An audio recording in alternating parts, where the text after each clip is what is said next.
Chapter 4. Pull and Promotion. A long pull, and a strong pull, and a pull altogether. C. Dickens. You have seen that the Peter principle is immutable and universal, but you may still want to know how long your hierarchical ascension will take. Chapters 4 and 5 will help reveal this to you. First, let us turn our attention to accelerated elevation through pull. Pull defined in 16 words.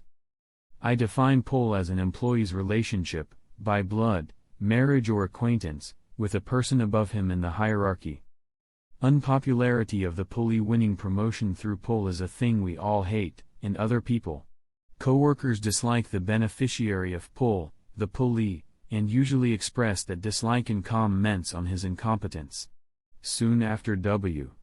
Kinsman became superintendent of schools in Excelsior City, his son-in-law, L. Harker, was promoted to the post of music supervisor. Some teachers criticized this appointment on the ground that Harker was hard of hearing. They said the music supervisor's post belonged by right of seniority, input, to D. Rohn. Envy knows no logic. D. Rohn had listened so long to so many school choirs and orchestras that he hated music and children. Obviously, he would have been no more competent, in terms of output, than Harker as music supervisor. The teacher's resentment, then, was not really against Harker's incompetence, but against his violation of the time-honored seniority system. Employees in a hierarchy do not really object to incompetence, Peter's paradox. They merely gossip about incompetence to mask their envy of employees who have pull. How to acquire pull. One may study the careers of many employees who had pulleys, comparing them with employees of equal ability who had none. The results of my research can be reduced to 5 practical suggestions for the would-be pulley. 1. Find a patron. A patron is a person above you in the hierarchy who can help you to rise. Sometimes you may have to do a good deal of scouting to find who has, and who has not, this power. You may think that your promotion rate depends on the good or bad reports written about you by your immediate superior. This may be correct. But management may be aware that your immediate superior is already at his level of incompetence, and therefore may attach little importance to his recommendations, favorable or otherwise.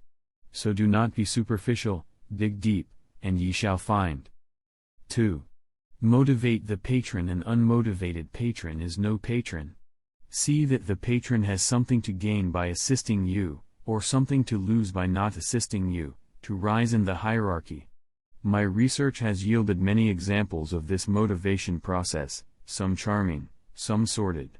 I shall not cite them. I would rather make this point a test for the reader, a test which I call Peter's Bridge.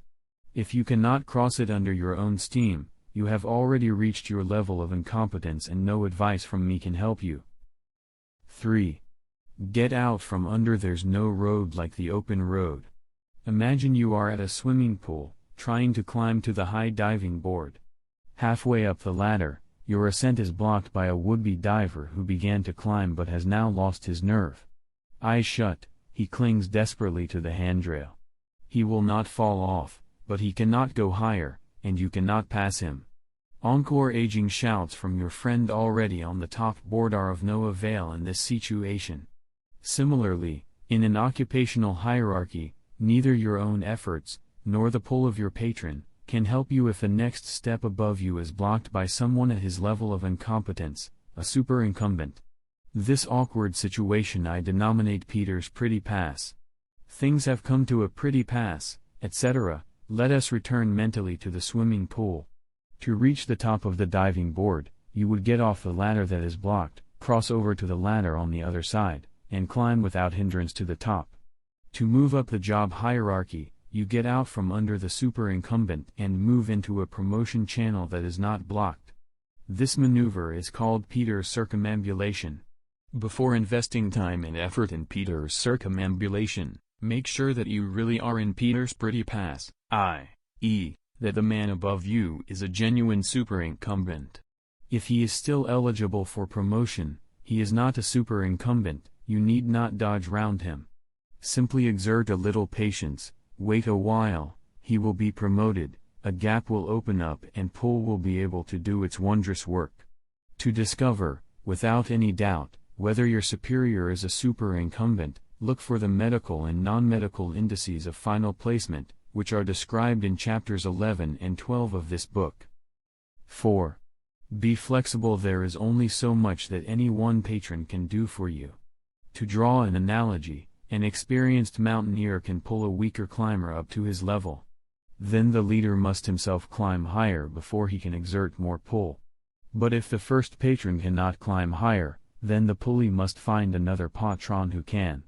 So be prepared, when the time comes, to switch your allegiance to another patron of higher rank than the first. There's no patron like a new patron. 5. Obtain multiple patronage. The combined pull of several patrons is the sum of their separate pulls multiplied by the number of patrons.